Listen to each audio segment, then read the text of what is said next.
The room was faintly illuminated, the soft hum of the air conditioning blending with the steady beat of my heart. His touch was gentle, yet purposeful, his hands moving over areas of me that had long been dormant. A shiver ran through me as his lips grazed my neck, leaving behind a trail of warmth that followed his every move. I shouldn't have been there, shouldn't have been doing this, but the electrifying rush running through me drowned any feelings of guilt. "I've never done this before," I whispered, my voice trembling yet filled with anticipation. He flashed a knowing, confident smile and leaned in closer. "Relax, tonight is about you." Just as the moment seemed on the verge of becoming uncontrollable, let me pause for a second.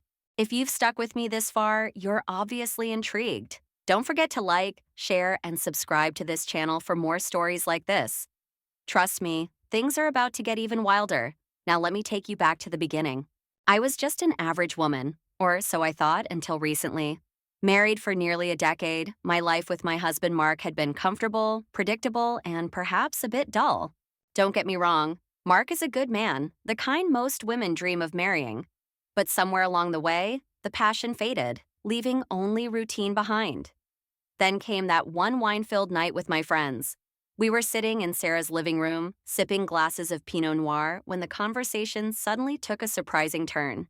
"Have you ever been with a black man?" Jessica asked, her eyes glimmering mischievously.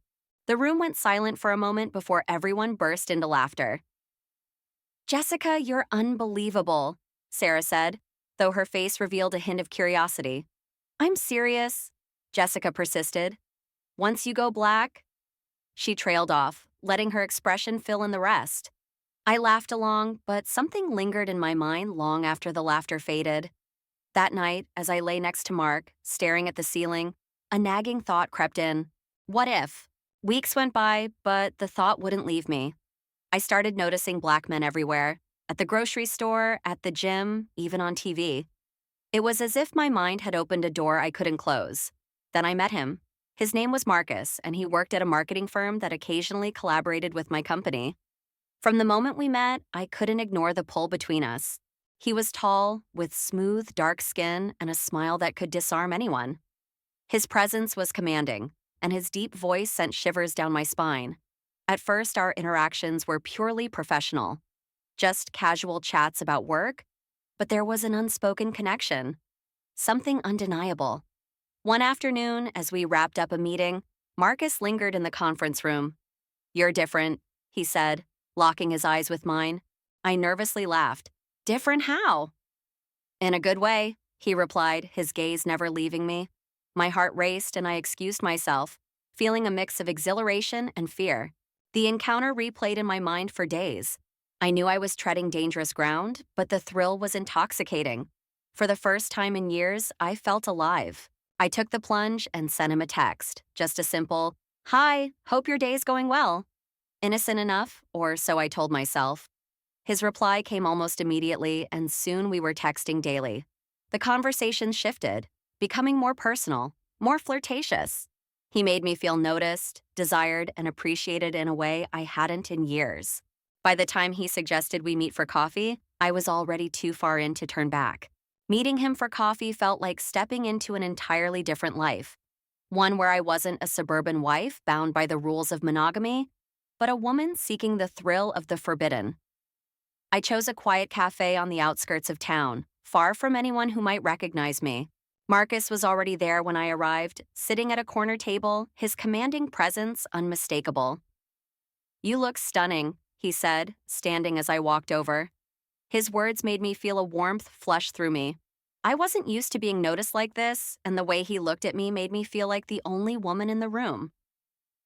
"Thank you," I replied, avoiding his gaze as I sat down, my hands trembling as I pretended to study the menu. We talked for hours, the conversation flowing from work to hobbies to dreams. Marcus had a way of making me feel at ease, his deep, smooth voice filled with charm and intelligence.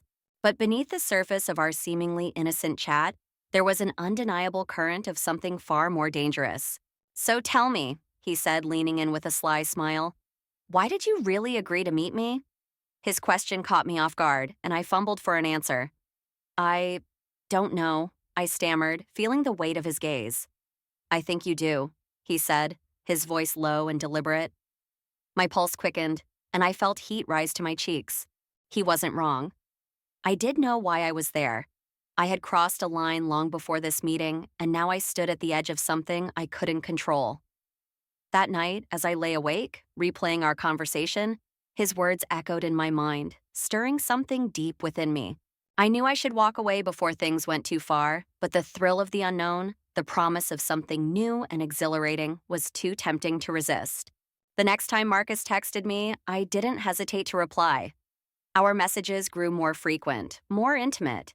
He sent me compliments that made my heart race, and I found myself checking my phone constantly, waiting for his name to pop up. "Let's have dinner," he suggested one evening. Before I could think of an excuse, I agreed. The restaurant was upscale and intimate, the kind of place where couples exchanged whispered words over candlelight and stolen glances. I wore a dress I hadn't touched in years, one that hugged my curves and made me feel beautiful. When Marcus saw me, his eyes lit up, and he stood to greet me with a hug that lingered just a bit too long. "You're breathtaking," he said, his voice thick with sincerity. The dinner was perfect. Delicious food, flowing wine, and a chemistry between us that was impossible to ignore. By the time dessert arrived, I could feel the walls I had built crumbling. "You know," he said, his hand brushing mine, "I haven't stopped thinking about you since the day we met." My breath caught, and for a moment, I couldn't speak. The intensity of his gaze, the warmth of his hand on mine, was almost too much to bear. "I shouldn't be here," I whispered, more to myself than to him. "But you are," he replied, his voice a gentle reassurance. "And that tells me everything I need to know." That night, as I drove home, my mind was a whirlwind of emotions. Guilt, excitement, fear, and desire all collided, leaving me breathless. I knew I was on the verge of something that could change everything. But instead of pulling back, I found myself craving more. The text came late one Friday evening. "What are you doing right now?" I stared at the screen, my heart racing, trying to think of an appropriate response. Mark was upstairs in the den, probably falling asleep in front of the TV. I could hear the faint sounds of a football game and the occasional clink of his beer bottle against the coffee table. "Not much, you?" I replied, trying to sound casual, though my palms were sweating. "Thinking about you," came his reply. 3 simple words that made my stomach flip and my pulse race. Before I could overthink it, another message appeared. "Let's meet." I hesitated. This wasn't coffee or dinner. This was different, and we both knew it. My thumbs hovered over the keyboard, battling between guilt and desire. Finally, I typed back, "Where?" He suggested a discreet location, a small bar tucked away in a part of town I rarely visited. I told Mark I was meeting an old friend for drinks, a lie that slipped from my mouth too easily. When I arrived, Marcus was already there, leaning casually against the bar. He looked up as I entered, his face breaking into that devastating smile that made my knees weak. "You came," he said, his voice low and smooth. "I shouldn't have," I replied, though the words felt empty as soon as they left my lips. "But you did," he said, echoing his words from dinner. And just like before, they disarmed me. We sat in a secluded booth, the dim lighting casting shadows that seemed as secretive as the moment itself. He ordered drinks, but I barely touched mine. The air between us was thick with tension, the unspoken attraction finally coming to a head. At some point, I stopped fighting it. "I can't stop thinking about you," I admitted, my voice barely a whisper. His hand reached across the table, his fingers brushing mine. The simple touch sent a jolt of electricity through me. I met his gaze. "You don't have to," he said, his voice firm yet tender. We left the bar together, the unspoken agreement between us making words unnecessary. My heart pounded as we walked to his car, my mind racing with both fear and anticipation. "Are you sure about this?"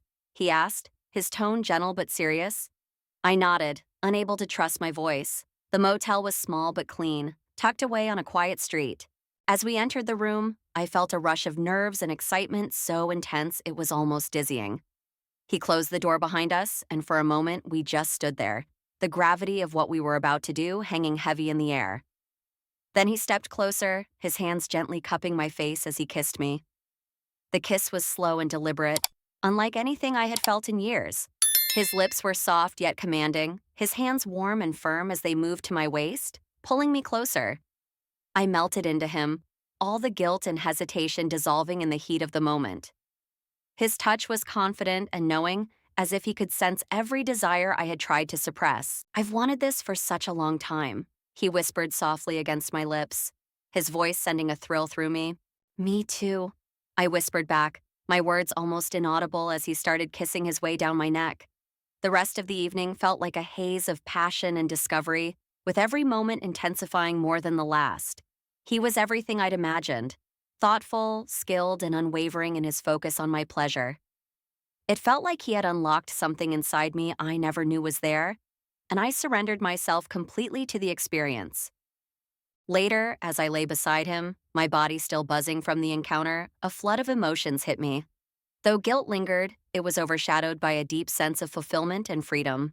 For the first time in ages, I felt truly alive. "Are you okay?" Marcus asked, his voice soft as he looked at me with concern. "I am," I replied, meaning it for the first time in a long while. The morning after my night with Marcus, I woke to the sound of my phone vibrating on the nightstand. It was Mark, my husband. "Good morning, babe," he cheerfully greeted when I picked up. "You didn't stay out too late, did you?" "No, not too late," I lied, glancing at Marcus, who was still asleep beside me. I kept my voice steady, though my heart was racing. "Great, I made some coffee. I'll see you when you get back," Mark said before hanging up. I stared at the phone, the weight of my actions pressing down on me. But as I looked back at Marcus, peaceful in his sleep, his chest rising and falling rhythmically, I felt an odd mix of satisfaction and guilt. I quietly slipped out of the motel, promising Marcus I'd text him later. The drive home felt surreal, with the streets just waking up and the sunlight almost accusatory. When I walked in the door, Mark greeted me with a kiss on the cheek, oblivious to how I had spent my night. I forced a smile, determined to push aside the guilt and act like everything was normal. But nothing about my life felt normal anymore. In the days that followed, I buried myself in my daily routines, playing the role of the devoted wife while my mind was elsewhere. I thought about Marcus constantly, his touch, his smile, how he made me feel alive in ways I hadn't in years. It wasn't long before I found myself texting him again. One message led to another, and soon we were meeting regularly, always careful to pick places far from home, ensuring no one would see us. He respected my boundaries, never pressuring me, always there when I reached out. The secrecy was thrilling, but it started to take its toll. Juggling my double life became exhausting, and I found myself lying more than I ever thought I could. "Where were you?" Mark asked one evening when I came home later than usual. "Traffic," I answered smoothly, forcing a smile. "You know how it gets." He nodded, accepting my explanation without question, but each lie felt like a knife to my conscience. Guilt was always there, a quiet voice in the back of my mind. Yet, every time I thought about ending things with Marcus, the memory of his touch and passion pulled me back. "You're addictive," I told him one evening as we lay tangled in the sheets of another motel room. "You're worth it," he replied, his hand lazily tracing circles on my back. Amid all of this, I couldn't help but wonder how long I could keep living this double life. Would I eventually get caught? Would Mark start noticing the changes in me, the sudden bursts of happiness, the newfound confidence? And yet, I couldn't stop. Marcus had awakened something in me, something I never knew I was missing. If you've made it this far, thank you for staying with me. Don't forget to like, share, and subscribe to this channel for more of these intense, real-life stories. Things are about to get even more complicated, so stay tuned.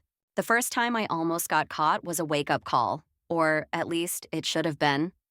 It started like any other meeting with Marcus. We'd planned to meet at a new spot, a boutique hotel a few towns over. I told Mark I was meeting a colleague for a work project and even packed my laptop to make the excuse more convincing. "Don't stay out too late," Mark said as I kissed him goodbye. "You've been working so hard lately." I nodded, a lump forming in my throat. His kindness made the lies hurt more than usual. The hotel was perfect, private, quiet, and upscale enough to make me feel less guilty. Marcus was already waiting when I arrived, his presence as magnetic as always. "You're a sight for sore eyes," he said, pulling me into a kiss as soon as we stepped inside the room. The hours we spent together were intoxicating, a blur of passion and laughter that made me forget about the life waiting for me back home. But as the sun began to set, reality hit me hard. I should go, I said reluctantly, pulling away from his embrace. Stay a little longer, he murmured, his lips brushing my neck. I can't, I said, even as my resolve weakened.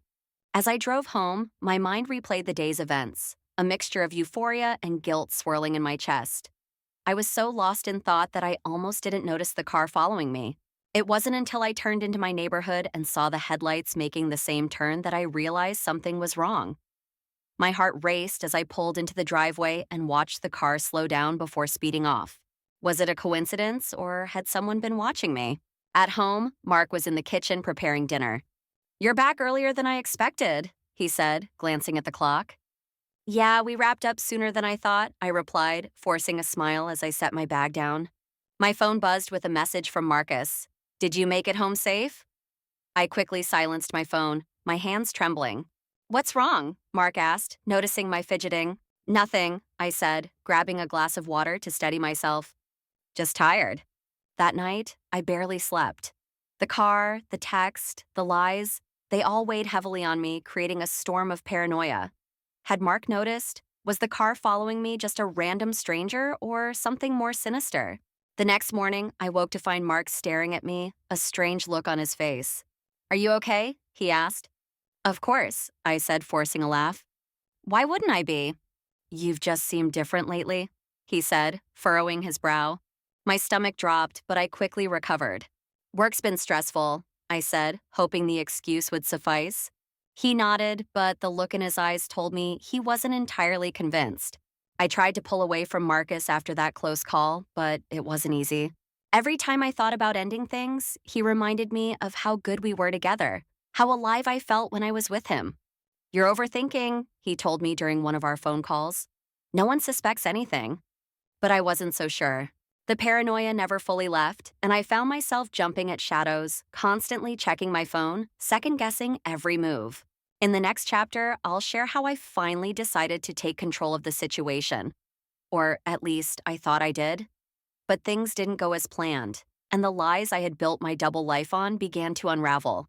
The paranoia from that close call never truly faded, but I found ways to manage it. Marcus and I became even more careful, picking our meeting spots meticulously and limiting our communication to a secure app. Yet, no matter how discreet we were, the weight of the lies started to take its toll. I'd catch myself staring at Mark during dinner, wondering if he could see through me, if he knew the truth but was waiting for me to confess. One night, as we sat in the living room watching a movie, he suddenly paused the screen. "Is everything okay with us?" he asked, his voice steady but concerned. I froze, my heart pounding. "Of course," I said, forcing a smile. "Why do you ask?" "You've just been distant," he said, his eyes searching mine. "If there's something wrong, you can tell me." His words hit me like a dagger. Here was the man who had stood by me through everything, offering me unconditional love, and I was betraying him in the worst way. "I'm fine," I said softly, reaching for his hand. "I promise." But even as I said those words, I knew they were a lie. The next time I saw Marcus, I couldn't ignore the guilt. "We need to talk," I said as soon as I entered the hotel room. His smile faltered. "That doesn't sound good." "It's not," I admitted, sitting on the edge of the bed. "I can't keep doing this." He sat beside me, his expression unreadable. "Why now?" "Because it's not fair to Mark, to you or to me," I said, my voice trembling. "This was never supposed to go this far." Marcus nodded slowly, his gaze fixed on the floor. "I knew this day would come," he said quietly. "But that doesn't make it any easier." "I'm sorry," I whispered, tears welling in my eyes. "Don't be," he said, brushing a tear from my cheek. What we had was real, even if it wasn't meant to last. Walking away from Marcus was one of the hardest things I've ever done. But it was also the first step toward reclaiming my life. At home, I focused on my marriage, determined to make things right. I started planning date nights, cooking Mark's favorite meals, and listening to him talk about his day with genuine interest. For a while, it seemed to work. The distance between us started to shrink, and I felt a renewed connection. But the guilt never fully went away. One evening, while sitting alone in the bedroom, I decided to write down my story. Not to confess to Mark or anyone else, but to release the secrets I had been carrying. And that's how you're hearing this now. To those of you watching, I'm not sharing my story to glorify my actions or seek forgiveness. I know what I did was wrong, and I live with that every day. But I also know I'm not alone. If you've ever felt trapped in your life, torn between what you have and what you think you want, I hope my story makes you think. Thank you for listening. If you found this story compelling, please like, share, and subscribe.